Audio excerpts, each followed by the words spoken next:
Hi, I'm Brian Fox. Welcome to another episode of Fox Talks. Tonight we're joined by local realtor John Ross from Coldwell Banker. How are you doing tonight, John? I'm doing great, Brian. Thanks for having me on, and congratulations on the new show. Thank you. It's great to see you, John. I haven't seen you in person in a couple months now, but it's good to see you at least through this. It is. It's been we're in our ninth week now. Crazy.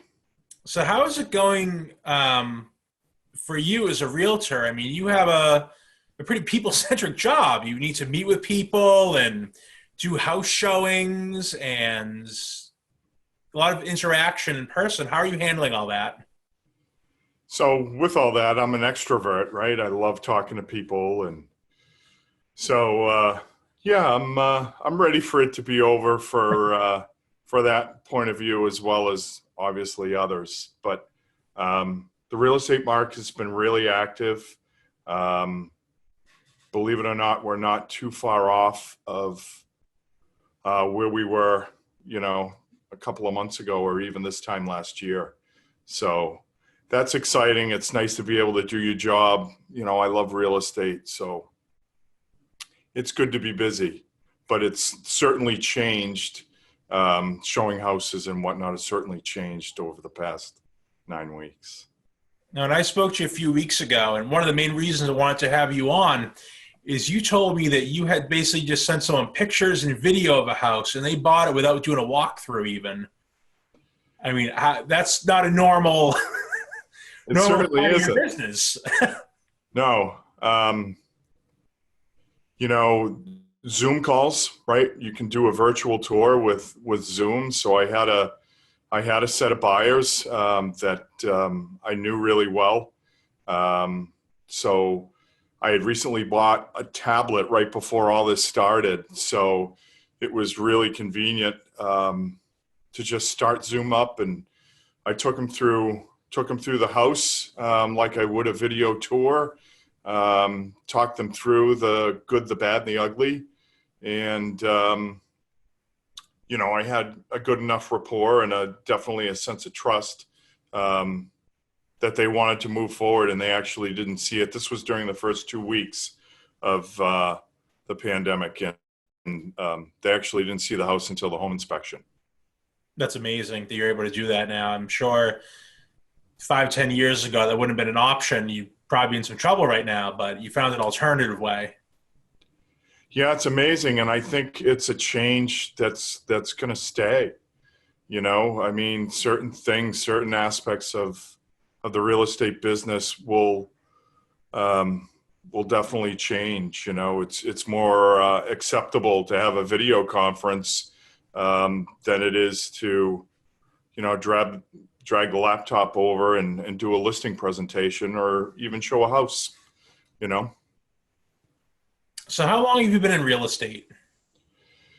so I got out of high tech in 2004, and I had grown to be on a management team, and in 2001 the economy took a turn for the worse, and I was on the management team. We took no pay for almost a year, and so back then I worked from home during that in the latter part of that year, and I bought several multifamily buildings near a vacation home that I had in Maine, and I would go up on a Thursday night and manage them Friday, Saturday, Sunday, and Monday. And next thing you knew, people noticed that I was doing a great job with the buildings and wanted me to manage theirs. So very quickly, I had a property management business, which was just, great, because I loved real estate. I love everything about it, and I like the people side of things. So that was great. It was in Maine. I was commuting from Wakefield the whole time. It grew into a full-time business with 7 employees, and it we wound up having quite a few customers. We went from York, Maine, all the way up to Bangor, it was exciting. It was nice to leave a startup and have some entrepreneurial spirit and kind of go. So in 2008, right around the crash, I got my real estate license up in Maine.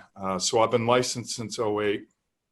I did quite a bit of buying and selling for clients in order to shore up their portfolio and help their bottom line. And I wound up selling the business in 2011, at which time I came down here full time and got my real estate license. So I've been selling real estate in the North Shore of Boston here in the Wakefield community and surrounding since 2011. That's kind of interesting that you went from one business had a crash, got into another business, that one kind of had a crash, and now you're doing real estate now, and it's having a little bit of a crash. I mean, you said the numbers are pretty close to what they'd normally be, but you got another situation going on now. It's all this transition time. Yeah, real estate has been great since '08. We took almost a 20% drop across the country in real estate values, but that was an anomaly. The financial crisis was really driven by banks giving poor loans. And early on in this pandemic, we weren't sure what to expect because of our most recent during 2008. But historically, over the last 6 recessions, including 2008, real estate has gained in 4 out of those 6. And real estate really has not dipped at all during the pandemic. As a matter of fact, supply has gone down, demand is still high. So right now, during this odd time, real estate sales wise, prices are increasing. There's still a strong demand. So navigating that, it has been definitely learning, and it changes from week to week. In early March, the first 2 weeks in March, Wakefield was way up, almost double the amount of listings that were on the market compared to 2019. And now where we are 9 weeks later, we're roughly about only 20% off of where we were in 2019. So definitely some competition, and I liken it to, the time between Thanksgiving and spring. The serious people are out. And it's a great time to list a house because you can really get some extra value. And certainly, with all the technology that's out there, I mean, I've completely embraced it. We can do showings virtually. It's really good. Safety is obviously first and foremost, but yeah, very, very exciting right now and a lot of change. I mean, we have a pretty hot market in Wakefield right now. Is there like an area of town that's more hot than others, or is just Wakefield in general?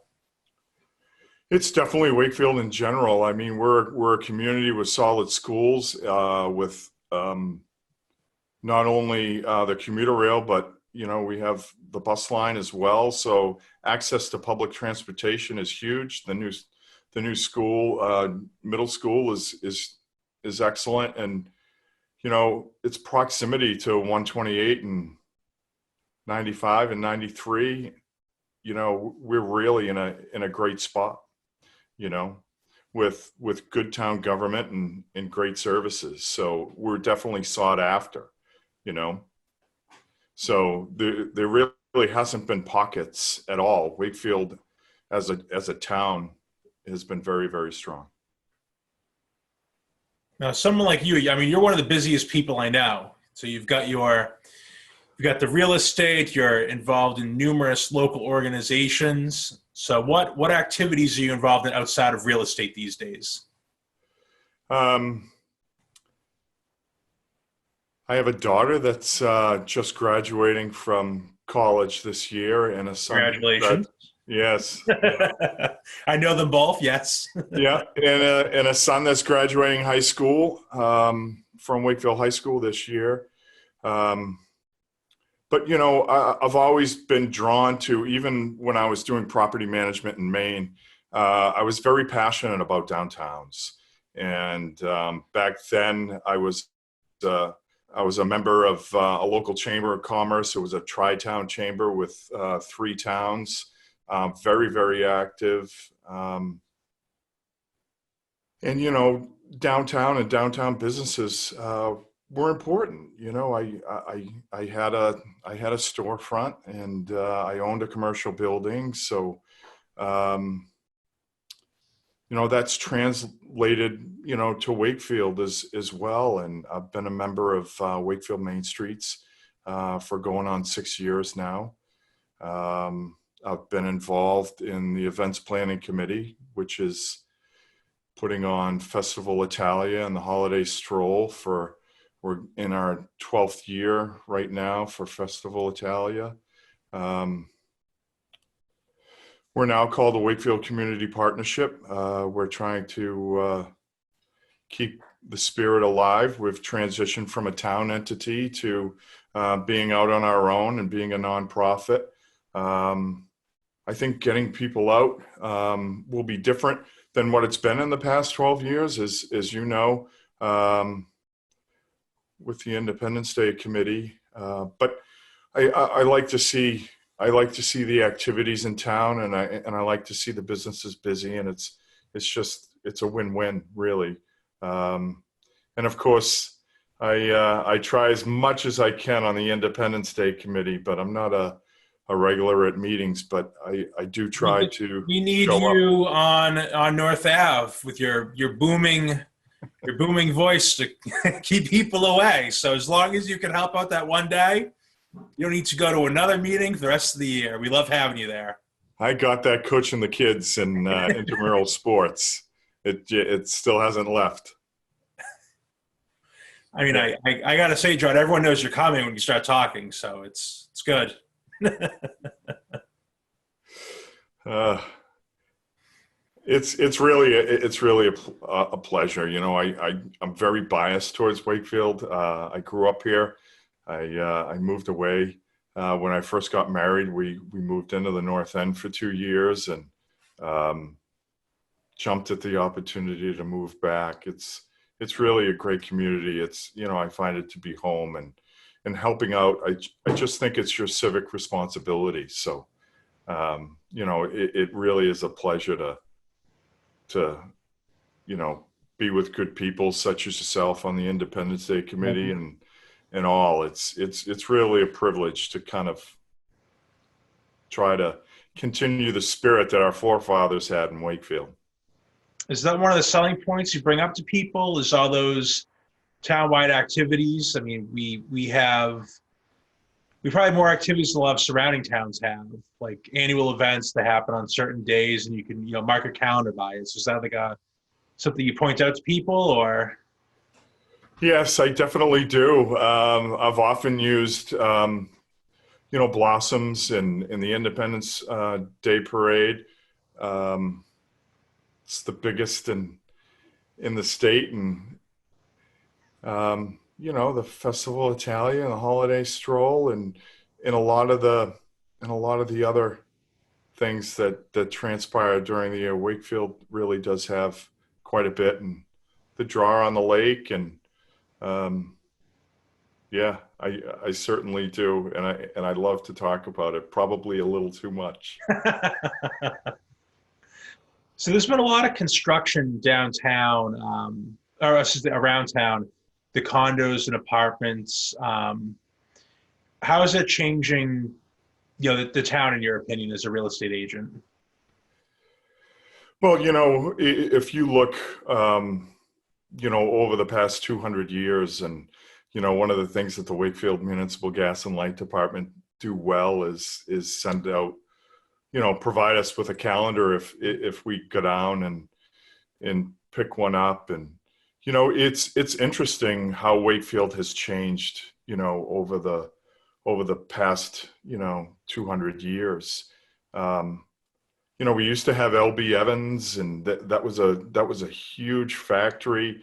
Um, we had some of the piano factories. We've had foundries on Foundry Street, believe it or not, where they made anything from rattan furniture to actual coal stoves and wood stoves. So we've certainly transitioned out of our industrial kind of heritage. And some of those big buildings, such as the warehouses that were down near Shaw's, that got torn down to put Shaw's up. I mean, I think we've tried to replace smartly, but we all see the increased traffic, and there's always that feeling of with change. It's equated with bad things sometimes. I think some of the projects that are going on now, they're not making any more land, and our building stock is aging. So if there's opportunities, a developer is going to do that, and that's up to planning and zoning and Mr. Mayo and the town council to kind of put some policies and procedures in place. And I think they have a keen eye on smart development. So as a real estate agent, I think you certainly want to see that smart development, and that's what I'm about. We need a good balance of housing, parking, businesses, and we all need them to work together. Some things to think about, right? Statewide, we have grown. We've shown 4 straight weeks of continued growth in listings and under agreements. New listings taken statewide had a 14% jump last week. The $1 million plus market is super strong in the state, and we're seeing more $1 million plus homes in Wakefield come on the market. What else can I tell you that you'd like to know? I have an interesting question. How many million plus houses are there in Wakefield? I know you said it's a growing number. I didn't know there's that many of them. Yep. So certainly around Lake Quannapowitt, right? There is, right? Sweetser Street just had a listing come on at almost $1,050,000. I believe it's $1,047,000. Beautiful home built in, I think it was '08. We certainly have seen over near the high school some development where they put in a 3-lot cul-de-sac. Those all sold for $1 million plus. The last one just had a town record of 1.8 million. And certainly on the west side, in Coolidge Park, Wakefield Park, I'm sorry, not Coolidge Park. Coolidge Park's on the east side. But Wakefield Park, where on the west side, where we have quite a bit of Victorians and quite a bit of large Victorians, that has predominantly been a very strong market that always pushes into the million. And certainly, some new construction developments, single family developments that we've had are $1 million plus, Yeah, it's weird to think about it that way, that there's so many examples over there. People like to think about Wakefield one way, and then you hear about those $1 million houses, and it really is like, wow, that's like an eye-opening number for a house. But as you said, real estate market's been growing for years, and I assume that things will keep ticking upward as they have been. I don't think the value is going to go down in the near future. Well, I mean, we've seen anything can happen, right? But certainly, real estate has been um, tied to the job market, the strong job market here, the strong economy that we've had. Now we're down 14.7% unemployed right now. We may, hopefully that changes quickly. The economists are calling for that to change quickly and return to historic low rates. So, that's one of the big things that drives the Northeast, and certainly the Wakefield and surrounding communities. House values are just, you know, even in the past 5 years, they've just increased phenomenally. So spring's still the most active time to list a house, or is that still what's common, or is it being spread out throughout the year now? I think what we're going to see now is, July and August right now are certainly going to be um, more akin to springtime. So the hot market this year anyway. Um, you know, Typically spring is where you see the most inventory, right? And we haven't had a lot of inventory to speak of over the past 5 years. The turnover has been really, really low. So that's aided in home prices also, the lack of supply, with demand being so high. So Well, John, thank you for joining us tonight. If people want to reach out to you, how can they best contact you? johnmross.com, or stop by the Coldwell Banker office, or wave through the window with your mask on and your gloves, or always feel free to give me a call, a text, or an email, and you can find all my information on johnmross.com. I really appreciate you having me on, Brian, and I'm excited for you and your show. Thank you, John. It's great to see you. I haven't spoken to you in a few weeks, and it's always good to see you again. Yeah, same here. Hopefully, I'll see you in person sooner rather than later. I'd like that. Even if I'm standing in your driveway trying to keep my 6 feet distance. There you go. I have plenty of masks. I'm sure you do. Yeah. Thank you, John. Bye. All right. Thank you.